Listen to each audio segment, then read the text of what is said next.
Hello from Kasimpasa's training ground, where behind me you can just make out the fine figure of one Shota Arveladze, the former Hull City boss, who's now here in charge for a second spell at Kasimpasa, and who's just watched his side beaten by a 1-0 against Hull City. Tyrell Sellars-Fleming with the only goal in the second half, shortly after he was one of 8 changes made by Sergei Yakirovic. So that's City's trip to Istanbul done and dusted. 2 games, 2 wins. It's not very often we can say that about the Tigers. 3 if you factor in the game behind closed doors against Grimsby before they came out here last weekend. So 3 wins in a row, 2 out here in Turkey against the team I think finished 10th in the Super Lig last season. So decent opposition. You know, Istanbulspor were second tier opponents on Tuesday, but City came from behind to win that.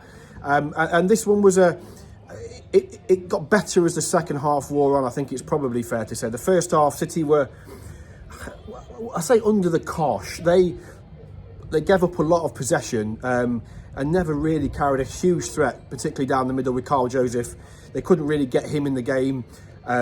Casey Palmer was playing on one side, Abu Kamara on the other. That system that they played just probably didn't really work. And then Yakirovic, just after, I think, 63 minutes, he made 8 changes, and particularly 2 of those, well, 4 of those made a difference, but 2 of them in particular with Tyrell Brown down one side and Harry Vaughan down the other, and you had Mason Burstow and Sellars-Fleming, and the team were just a little bit more direct. They had pace down both sides. Brown, who has been a real find on this trip for me, had a big role in the opening goal at Sellars-Fleming. Twisted and turned and fired quickly, low. It was like an old-fashioned toe poke, I think, unless I've done him a disservice. But on first glance, it looked like he swung his toe at it and it went under the goalkeeper and in.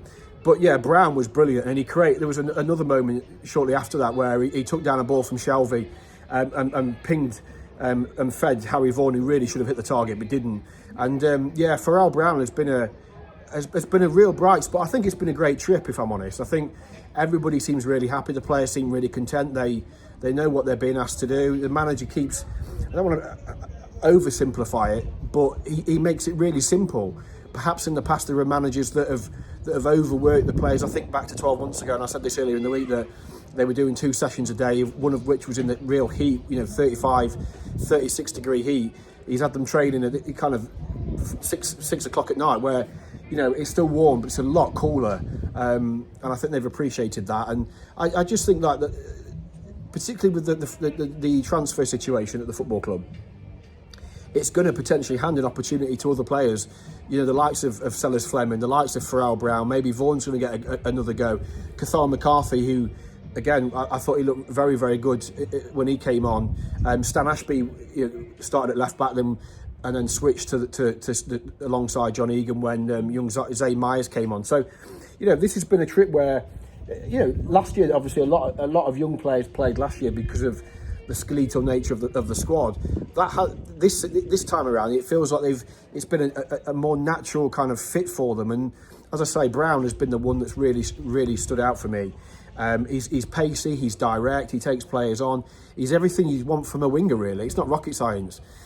So I've enjoyed watching him. I'm glad he got involved today, and he obviously helped create what was the winning goal. And I think, look, it is only pre-season. I said this on Tuesday night, that it is only pre-season, and I think we can, you can fit a narrative depending on what happens. But in terms of results, and obviously last year's results weren't great. Well, they lost 4 out of 6, drew 2, lost 4, didn't win a game, did they? But this time they've come out here and they've won 2 games, and it is only small steps. But I think that the feeling around the place, despite what's going on behind the scenes, stuff that the manager and the players have got no control over, they're doing they've had a really good week. And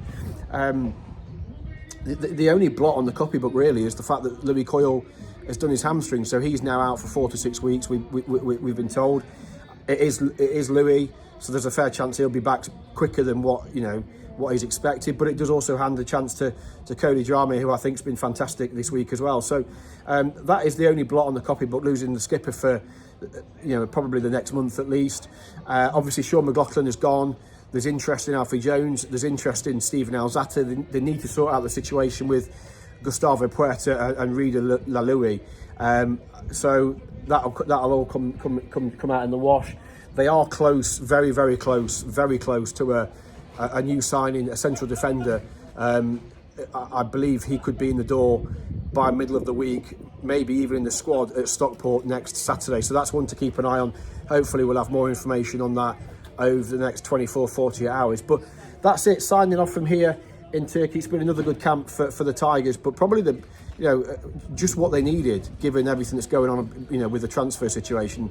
That we wait to see how that plays out. But yeah, Hull City winning here 1-0 against Kasimpasa. That makes it 2 wins from 2 out here in Turkey, having beaten Istanbul Sport on Tuesday night, and they'll be back at Humberside Airport on Sunday afternoon, ready to prepare for Stockport. Safe travels if you've been here, and we'll see you at Edgeley Park.